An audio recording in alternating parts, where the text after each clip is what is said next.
함께 나눌 말씀은 창세기 32장 25절로 30절입니다. 이제 봉독하겠습니다.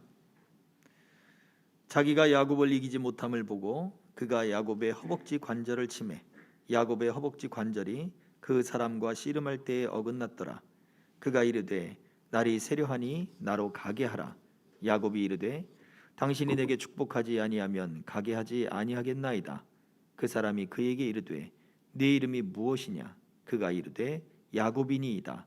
그가 이르되 네 이름을 다시는 야곱이라 부를 것이 아니요 이스라엘이라 부를 것이니 이는 내가 하나님과 및 사람들과 겨루어 이겼음이니라. 야곱이 청하여 이르되 당신의 이름을 알려주소서. 그 사람이 이르되 어찌하여 내 이름을 묻느냐 하고 거기서 야곱에게 축복한지라. 그러므로 야곱이 그곳 이름을 브니엘이라 하였으니 그가 이르기를 내가 하나님과 대면하여 보았으나 내 생명이 보존되었다 함이더라. 아멘. 하나님의 얼굴을 보았다. 이런 말씀을 제목을 가지고 함께 은혜 나누기를 소망합니다. 브니엘이라고 하는 이름이 그래요. 우리가 하나님의 얼굴을 보았다. 그것을 어떻게 표현할 수 있을까요? 야곱은 하나님의 얼굴을 본 그 자리가 그 장소가 브니엘이다. 오늘날 우리가 하나님의 얼굴을 볼 때 우리는 무엇으로 하나님의 얼굴을 볼 수 있을까? 라는 거죠. 인격적으로 우리가 하나님을 만났다. 인격적으로 우리가 신앙생활을 한다. 라고 할 때 도대체 그 인격적이라는 게 뭐냐? 우리가 이런 부분들을 생각해 볼 수가 있는 거예요. 그런데 오늘 말씀 속에서 야곱이 보여주는 모습이 있습니다. 그것은 첫 번째, 창세기 32장 27절에 이런 얘기를 했죠. 그 사람이 그 얘기를 해. 천사가 야곱에게 이른 거예요. 네 이름이 무엇이냐? 야곱이 이른 거예요. 그가 이르되 야곱이니이다. 자, 여기에서 생각해 보십시다. 세상을 가장 크게 움직인 사람들, 그들을 천재라고도 하고 어떤 능력 있는 사람들이라고 이야기하기도 하겠죠. 또 오늘날에는 금수저 이렇게 표현을 해서 그 사람들을 아예 우리와 다른 존재들 같이 그렇게 각인을 시키기도 합니다.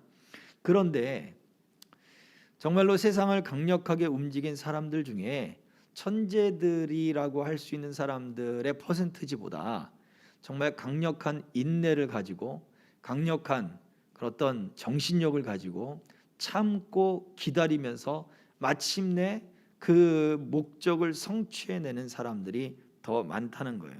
보통의 능력을 가졌고 또 보통의 어떤 사람들이지만 강력한 인내를 가졌다. 그래서 결과적으로 그 인내력을 가진 사람이 비상한 재주를 가진 사람보다 더 뛰어나더라 이야기죠. 그래서 어떠한 일에 종사하든지 간에 참고 기다리고 인내해라. 우리는 그렇게 이야기합니다. 그런데 야곱은 바로 그걸 이야기하는 걸지도 몰라요. 천사가 묻는 이름이 너 이름이 무엇이냐? 야곱에게 너 인생을 어떻게 살았느냐라고 묻는 것과 같은 거예요. 너는 어떠한 인생을 사는 사람이었느냐? 저는 야곱입니다. 야곱이 야곱일 수밖에 없는 이유는 태어나면서부터 형의 발 뒤꿈치를 잡고 나타났거든요. 그러니 자기 손으로 무언가를 이루어냈어야만 됐어요. 단 몇 분도 아니야. 몇 초 차이로 형이라고 하는 장자라고 하는 명분도 얻지 못하고 그리고 장자의 축복도 받지 못하는 사람으로 태어난 거죠. 얼마나 억울해요. 얼마나 억울해요. 그래서 그는 스스로 자기의 인생을 개척하고 그리고 자기의 삶에 대해서 정말 인내하고 노력하지 않고서는 그의 삶 가운데 이러한 일들이 벌어질 수가 없는 거예요. 천사가 묻는 거죠. 너 이름이 무엇이냐? 너는 어떤 삶을 살았느냐? 너는 어떤 존재이냐? 너는 어떠한 인생의 그런 길들을 걸어왔느냐? 라고 묻는 거예요. 이 천사는 당연히 하나님의 대리자죠. 인격적으로 우리가 하나님을 만났다라고 하는 것은 성경의 말씀이 우리에게 이렇게 묻는 것 같은 거예요.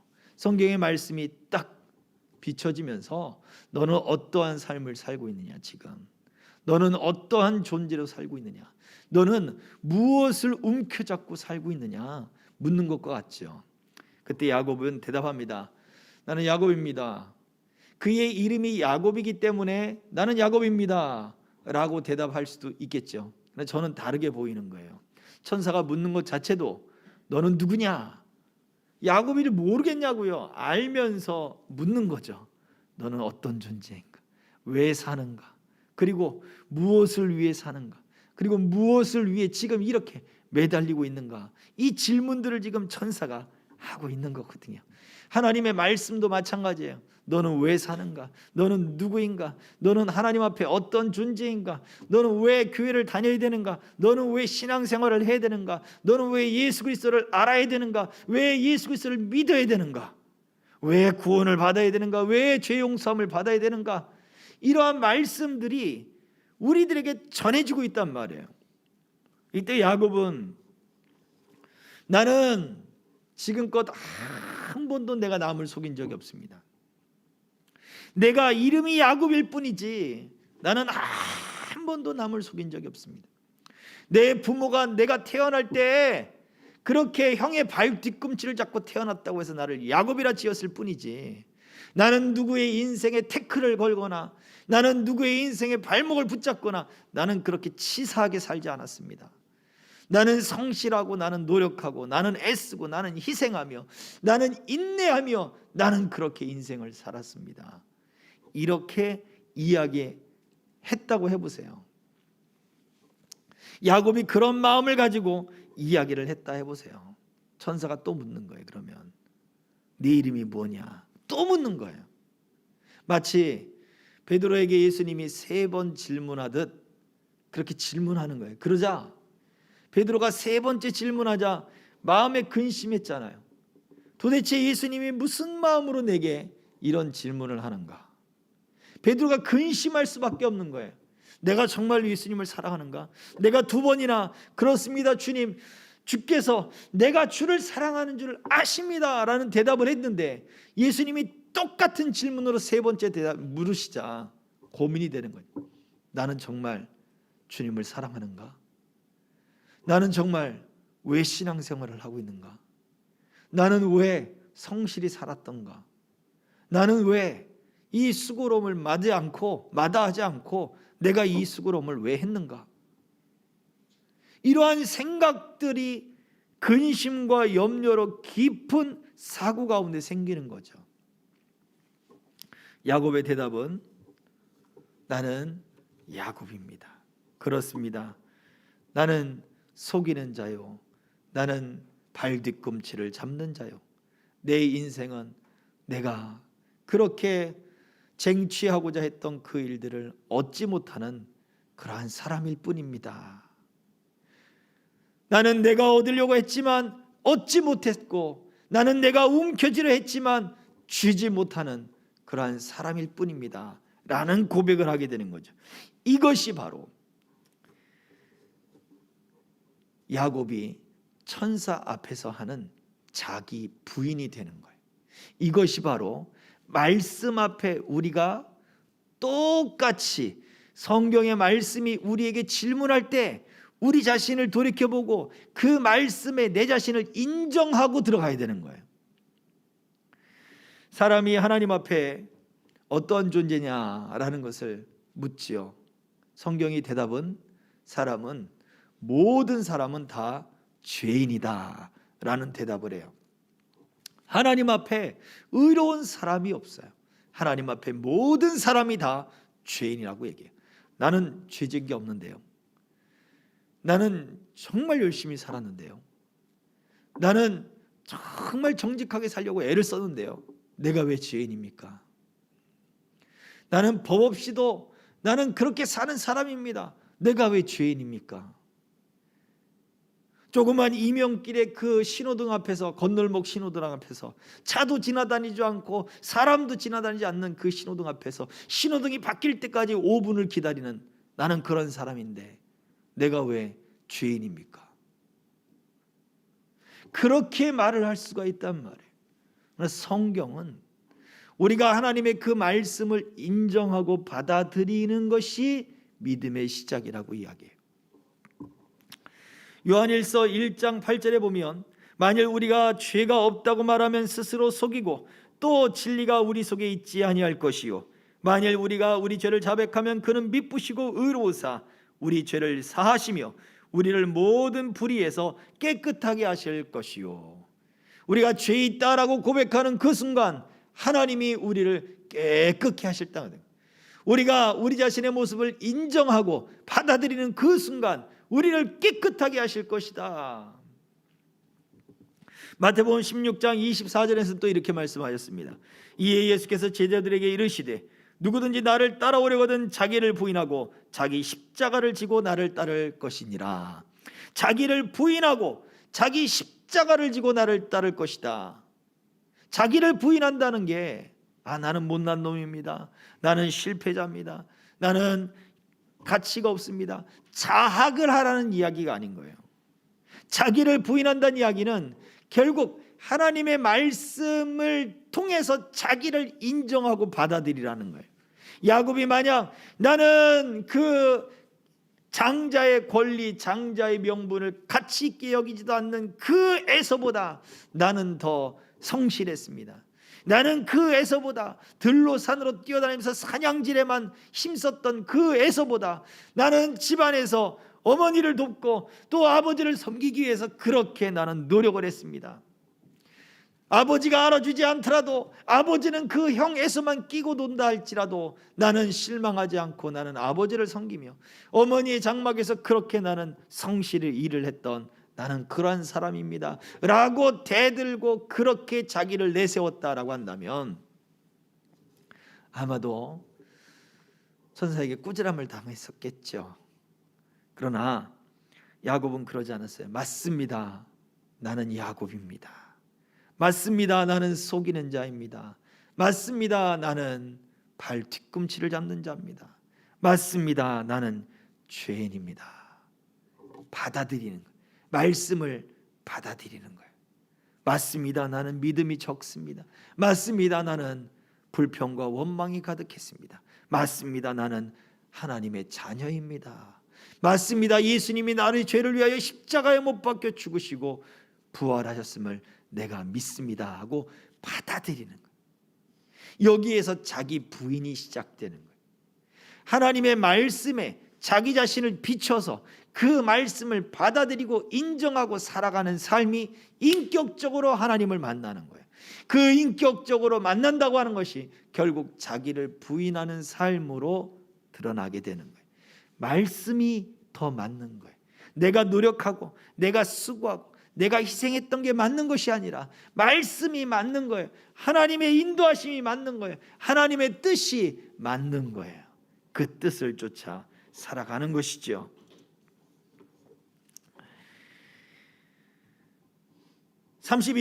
오늘 본문 말씀 31절을 보면 읽지는 않았습니다만 이런 말씀이 있었죠. 그가 분이엘을 지날 때 해가 돋았고 그의 허벅다리로 말미암아 절었더라 라고 하는 말씀이 기록되어 있어요. 허벅다리를 근육을 쳤으니까 뼈를 쳤고 힘줄을 쳤기 때문에 뼈가 빠지고 또 그 힘줄이 다쳤으니까 다리를 저는 거예요. 절어요. 그리고 이미 20년이 지나서 야곱이 형 에서를 만나는데 야곱의 나이가 90세가 다 되었단 말이에요. 밧단 아람으로 떠나는 야곱의 나이가 70세 대략 추정해 보면 그런 거예요. 그 90세가 다 된 사람이 다리를 쩔룩이면서 형 앞에 나오는데 그 모습이 어땠냐고요. 20년에 만나는 형제인데 저 인간이 뭐하다 살다가 저렇게 다리를 절며 어머 벌써 20년이 지났는데 머리가 하얗게 샜구만, 이런 생각들이 안 들겠냐고요. 그러면서 그 마음이 눈 녹듯 녹아버리게 만들어버린 거예요. 누가 하신 거예요? 하나님이 하신 거죠. 하나님의 말씀을 인정하고 받아들이니까 하나님이 하시는 일들이 이렇게 희한하게 나타나더라 이거예요. 괜히 그의 허벅지에 힘줄을 때린 것이 아니더라 이거예요. 괜히 그의 뼈가 빠진 것이 아니라 이 얘기예요.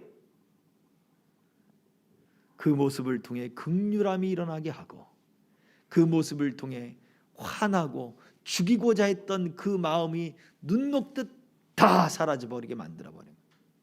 그리고는 서로 대립하지 않도록 그렇게 아버지의 장례식장에는 같이 모여서 아버지를 장례하지만 모여서 다투거나 서로 미워하거나 하는 일이 없었어요. 놀랍지 않습니까? 하나님이 하시는 거죠. 또 한 가지, 하나님의 얼굴을 보았다라고 하는 그곳에서 야곱은 어떻게 복을 받았는가라고 할 때 26절, 오늘 본문의 26절을 다시 한번 읽어보겠습니다. 다 같이 창세기 32장 26절 시작. 그가 날이 새려하니 나로 가게 하라. 야곱이 이르되 당신이 내게 축복하지 아니하면 가게 하지 아니하겠나이다. 32장 26절이죠. 내게 축복하지 아니하면 가게 하지 않겠습니다. 그런데 이것을 오늘 오전에 우리가 살펴봤던 호세아에서는 뭐라고 얘기하고 있냐면, 그 호세아서에서는 12장 4절에 천사와 겨루어 이기고 울며 그에게 간구했다 했어요. 여기서 이상한 거 발견 못하겠어요? 싸웠는데 누가 울어야 돼요? 이긴 사람이 울어야 돼요? 진 사람이 울어야 돼요? 진 사람이 울어야죠. 물론 경기 같은 거를 해서 이긴 사람이 기뻐가지고 울기도 해요. 그런데 대부분의 사람은 진 사람들이 웁니다. 그런데 야곱이 싸움에서는 이겼어요. 그런데 천사를 붙들고 울며 이야기해요. 뭐라고 이야기해요? 내게 복을 주지 않고서는 이 손을 놓지 않겠나이다. 내게 복을 빌어주지 않고서는 가게 하지 않겠습니다. 이 말을 울면서 지금 외치고 있다고요. 야곱은 지금 간절한 거예요. 야곱은 지금 누구에게서라도 복을 받아야 되는 거예요.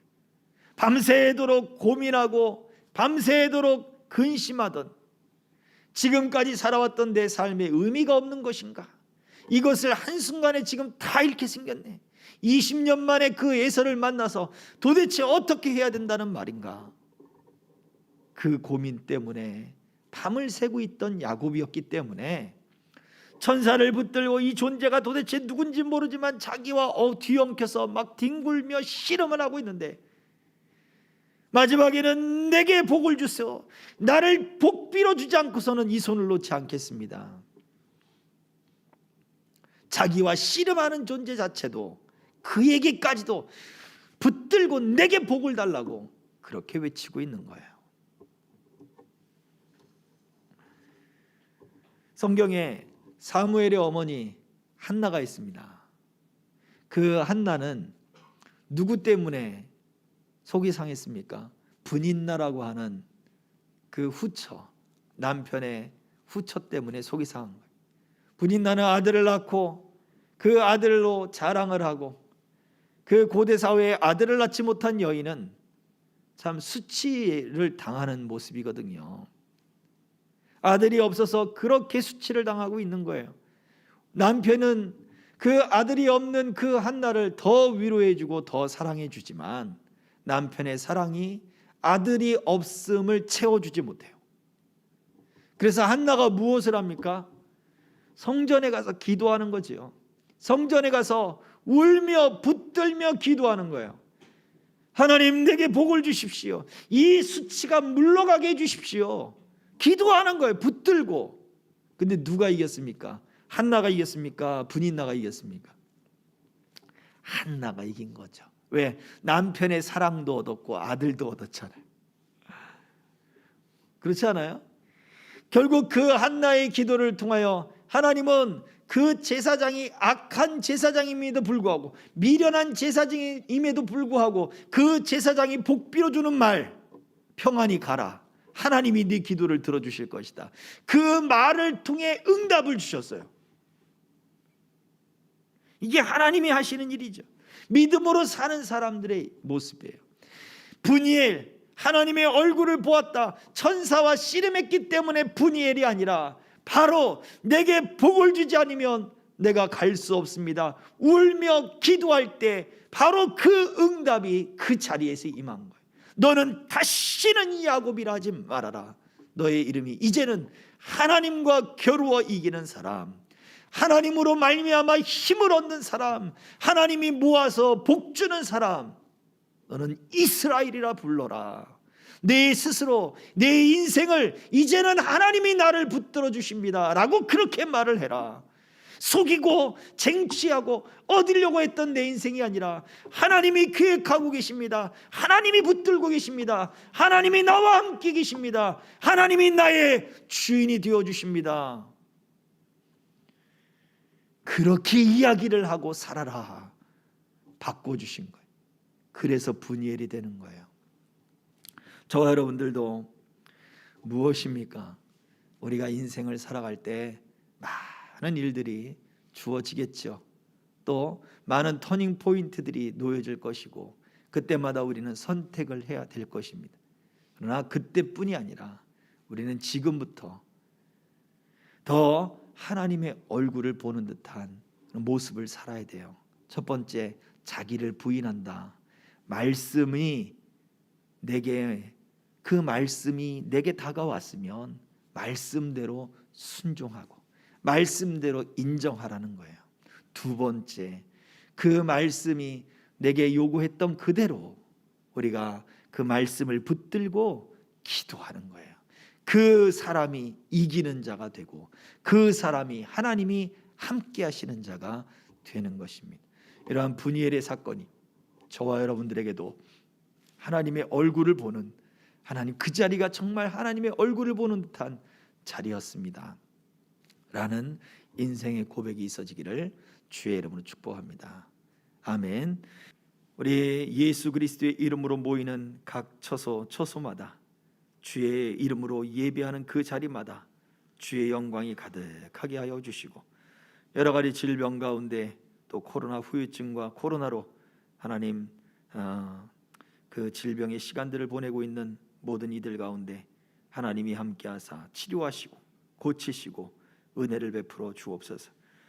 우리 김창근 집사님과 또 아버지 하나님, 우리 암 환자들을 기억하셔서 저들을 치료하시고 고치시되 하나님의 역사하심이 그 질병을 통하여 그 심령 속에, 믿음 속에, 가정 속에 하나님 나타나게 하시고 주의 뜻을 성취하여 주시옵소서.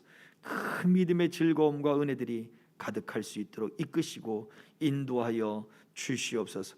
오늘도 아버지 하나님, 날마다 주님의 얼굴을 우리가 바라보게 하시고 사모하게 하여 주옵소서. 말씀 앞에 내 인생을 내어놓고 말씀 앞에 내 삶을 고백할 줄 알게 하셔서 믿음을 얻게 하시고 은혜를 얻게 하시고 참 믿음의 삶이요 은혜의 삶을 살아갈 수 있도록 인도해 주옵소서.